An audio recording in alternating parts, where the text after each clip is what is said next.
Welcome to English Storytime. Today, we continue the journey with Ella as she arrives in the heart of Tuscany, Florence, Italy. Florence is a city of art, history, light, and detail.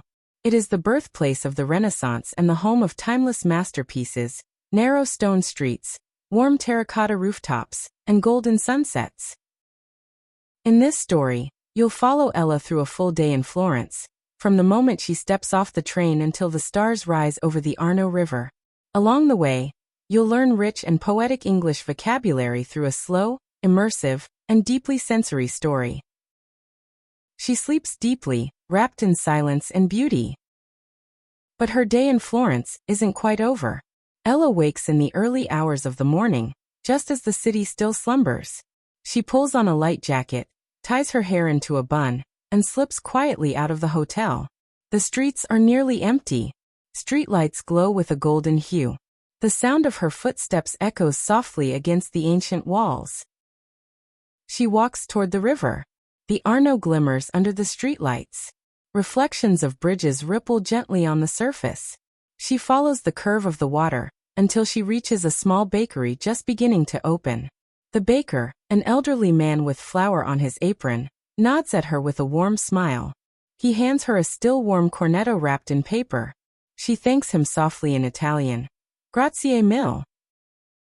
She sits on a bench near the Ponte Santa Trinita, biting gently into the pastry, letting the buttery flakes melt on her tongue. The first glow of dawn begins to color the sky. She returns to her hotel, takes a hot shower, and writes a full page in her journal. When she steps out again, the city is waking. Delivery bikes hum. Children in uniforms walk with their parents. Shopkeepers roll up metal shutters. The scent of roasted coffee floats through the streets. Today, she decides to explore the Oltrarno district, the artisan heart of Florence. She crosses the Arno and wanders the quiet lanes. In one workshop, she watches a leatherworker cut and stitch by hand. In another, a ceramic artist paints delicate blue patterns on plates and tiles. She visits a goldsmith near Santo Spirito and marvels at the precision in each tiny detail. She stops at a bookbinder's studio where old books are given new life. The air smells of parchment and ink. She buys a small hand-bound notebook to remember the day. For lunch, she eats in a family-run osteria. A plate of pappardelle with wild boar ragu is placed before her. The pasta is fresh, the sauce rich and savory. She sips sparkling water and listens to the hum of Italian conversation around her. In the afternoon, she visits the Basilica of Santa Croce. The church is filled with sunlight and silence. She stands before the tombs of Michelangelo, Galileo, and Machiavelli. Legends rest here. The air is filled with reverence. She walks slowly through the cloisters, where fountains trickle and ivy climbs stone walls. Time feels slower here. She sits on a stone bench and watches shadows stretch across the ground.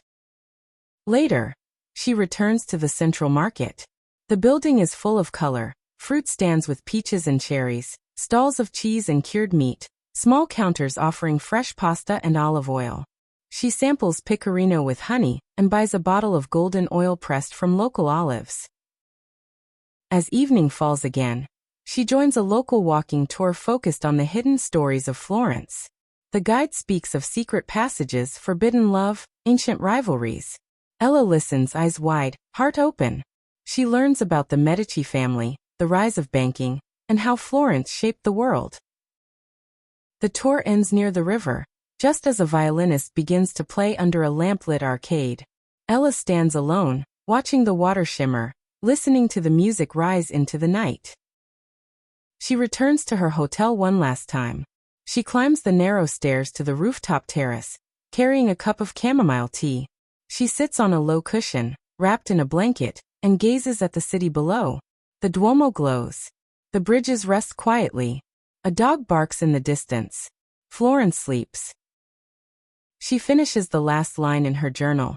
Some places don't just stay in your memory. They shape it. She finally rests, her heart as full as the moon. Thanks for spending an extended day in Florence with Ella.